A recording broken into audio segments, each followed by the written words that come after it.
Dyer wolf हमारे ग्रह के प्राचीन अतीत का एक जीव प्लीस्टोसीन युग के दौरान उत्तर और दक्षिण अमेरिका के परिदृश्यों में घूमता था। ये शक्तिशाली शिकारी अपने आधुनिक ग्रे वुल्फ कजिन से बड़े और भारी एक बड़ी ताकत थे। वे बड़े शिकार का शिकार करते थे। उनके शक्तिशाली जबड़े हड्डियों को कुचलने वाले काटने देते थे। लेकिन लगभग 13,000 साल पहले ये शानदार जीव पृथ्वी के चेहरे से गायब हो गए। केवल कंकाल के अवशेष और रहस्य का एक कफन छोड़ गए। इस अवधि के दौरान कई अन्य बड़े स्तनधारियों के साथ उनका विलुप्त होना हमारे ग्रह के इतिहास में एक महत्वपूर्ण घटना का प्रतीक है। डायर वुल्फ वैज्ञानिक रूप में वर्गीकृत एक बीते युग के प्रतीक के रूप में हमारी कल्पना को पकड़ लेता है। इसका नाम डायर, जिसका अर्थ है भयानक या भयानक, प्राचीन दुनिया में इसकी दुर्जय उपस्थिति का संकेत देता है। ये भेड़िए मैमथ, मास्टोडन और कृपाण दांतेदार बिल्लियों जैसे प्रतिष्ठित हिमयुग जानवरों के साथ रहते थे। उनका जीवन शिकारी शिकार संबंधों के एक जटिल जाल में गुंथा हुआ था। इसलिए उनका गायब होना पिछले हिमयुग के अंत में हुए पर्यावरणीय परिवर्तनों और पारिस्थितिक उथल-पुथल में बहुमूल्य अंतर्दृष्टि प्रदान करता है। अन्य विलुप्त जानवरों की तरह डायर भेड़ियों का अध्ययन हमें हमारे ग्रह के अतीत की कहानी को एक साथ जोड़ने की अनुमति देता है। उनके विलुप्त होने के कारणों को समझकर हम पारिस्थितिक तंत्र के नाजुक संतुलन और पर्यावरण परिवर्तन के संभावित प्रभावों की बेहतर समझ प्राप्त करते हैं। ये प्रजातियों के गायब होने में हमारी भूमिका और अतीत के गलतियों को सुधारने के लिए वैज्ञानिक प्रगति का उपयोग करने की क्षमता के बारे में महत्वपूर्ण प्रश्न भी उठाता है। डायर वुल्फ पृथ्वी पर कभी मौजूद अविश्वसनीय जैव विविधता और सभी जीवित चीजों के परस्पर संबंध की याद दिलाता है। उनकी कहानी सृजन और विनाश दोनों में प्रकृति की शक्ति का प्रमाण है और भविष्य की पीढ़ियों के लिए हमारे ग्रह की शेष जैव विविधता की रक्षा के महत्व को रेखांकित करती है। डायर वुल्फ अपने आधुनिक ग्रे वुल्फ समकक्षों से बड़े और भारी थे।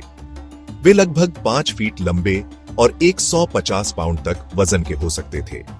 उनकी सबसे खास विशेषता उनकी विशाल खोपड़ी और दांत थे, जो हड्डियों को कुचलने के लिए डिजाइन किए गए थे। ये शक्तिशाली शिकारी मुख्य रूप से उत्तरी और दक्षिणी अमेरिका के घास के मैदानों में घूमते थे।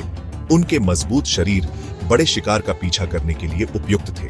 उनके शक्तिशाली अंग और गहरी छाती गुहा से पता चलता है कि डायर भेड़िए शिकार करने वाले शिकारी थे, जो लंबी दूरी तक अपने शिकार का पीछा करने में सक्षम थे। वे अपने आधुनिक रिश्तेदारों की तरह संभवतः पैक्स में शिकार करते थे, जिससे वे घोड़ों, बाइसन और यहाँ तक कि युवा मैमथ जैसे बड़े शाकाहारियों को नीचे लाने की अनुमति देते थे। उनके शक्तिशाली जबड़े और दांत किसी भी जीवित कुत्ते की तुलना में अधिक काटने वाले बल देने में सक्षम, हड्डियों को कुचलने और मांस के माध्यम से फाड़ने के लिए पूरी तरह से अनुकूलित थे। उनके अवशेष विभिन्न प्रकार के आवासों में पाए गए हैं। अमेरिकी दक्षिण पश्चिम के ठंडे, शुष्क मैदानों से लेकर फ्लोरिडा के घास के मैदानों और दक्षिण अमेरिका के जंगली क्षेत्रों तक। यह व्यापक वितरण बताता है कि डायर भेड़िए अत्यधिक अनुकूलनीय जानवर थे, जो विभिन्न प्रकार के वातावरण में पनपने में सक्षम थे। उन्होंने इन विविध परिदृश्यों को अन्य हिमयुग जीवों के साथ साझा किया, जिनमें विशाल स्लॉथ, छोटे चेहरे वाले भालू और प्रतिष्ठित कृपाण दांतेदार बिल्ली शामिल हैं। लॉस एंजल्स, कैलिफोर्निया में ला ब्रे टार पिट्स ने डायर वुल्फ जीवाश्मों का खजाना प्रदान किया है, जो उनकी शरीर रचना, व्यवहार और आहार में अमूल्य अंतर्दृष्टि प्रदान करता है। टार पिट्स, जो हजारों वर्षों तक प्राकृतिक जाल के रूप में काम करते थे, ने अनगिनत जानवरों की हड्डियों को संरक्षित किया है, जिसमें डायर भेड़ियों की अनुपातहीन रूप से उच्च संख्या शामिल है।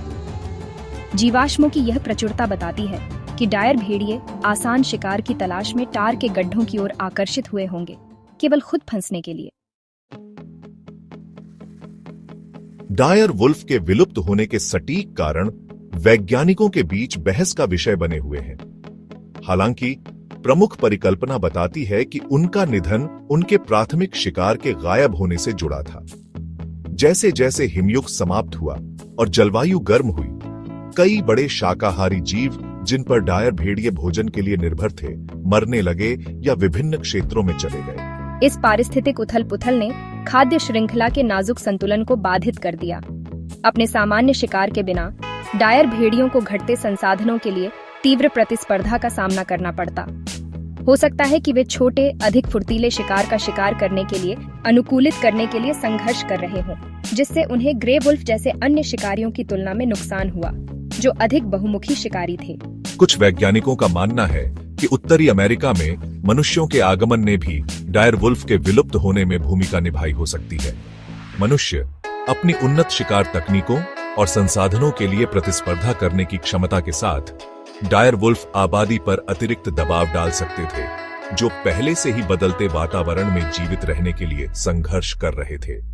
इसके अलावा अन्य शिकारियों के साथ प्रतिस्पर्धा, जैसे कि ग्रे वुल्फ, जिसने डायर वुल्फ के कुछ क्षेत्र और शिकार को साझा किया, ने भी उनके पतन में योगदान दिया हो सकता है। ग्रे वुल्फ अधिक अनुकूलनीय होने और खाद्य स्रोतों की एक विस्तृत श्रृंखला का दोहन करने में सक्षम होने के कारण घटते संसाधनों के लिए डायर भेड़ियों से आगे निकल गया होगा। प्लीस्टोसीन के अंत में अन्य बड़े स्तनधारियों के साथ डायर वुल्फ का गायब होना तेजी से पर्यावरणीय परिवर्तन के लिए विशेष प्रजातियों की भेद्यता पर प्रकाश डालता है। यह पारिस्थितिक तंत्र के नाजुक संतुलन और सभी जीवित चीजों के परस्पर संबंध की कड़ी याद दिलाता है। डायर वुल्फ ने मुझे हमेशा आकर्षित किया है। मेरा मतलब है, जरा सोचिए कि इसे जंगल में देखना कैसा होगा। वैज्ञानिक इस राजसी जीव को वापस लाने के लिए अथक प्रयास कर रहे हैं। यह एक जटिल प्रक्रिया है, लेकिन संभावित पुरस्कार बहुत अधिक हैं। डायर वुल्फ को फिर से लाने से उन पारिस्थितिक तंत्रों में संतुलन बहाल हो सकता है जो लंबे समय से सिंक से बाहर हैं। हालांकि यह चुनौतियों के बिना नहीं है। यह सुनिश्चित करना महत्वपूर्ण है कि पूर्ण परिचय से सभी प्रजातियों को लाभ हो। कुछ लोगों का तर्क है कि हमें इस हद तक प्रकृति में हस्तक्षेप नहीं करना चाहिए। यह एक वैध चिंता है। डिविलुप्त होने के नैतिक निहितार्थ कुछ ऐसे हैं जिन पर हमें ध्यानपूर्वक विचार करना चाहिए। जैसे ही हम एक नए युग के कगार पर खड़े हैं, डायर वुल्फ जैसी विलुप्त प्रजातियों को वापस लाने की संभावना आशा और सावधानी दोनों प्रदान करती है। यह एक ऐसी यात्रा है जो प्रकृति के बारे में हमारी समझ को ही बदल सकती है।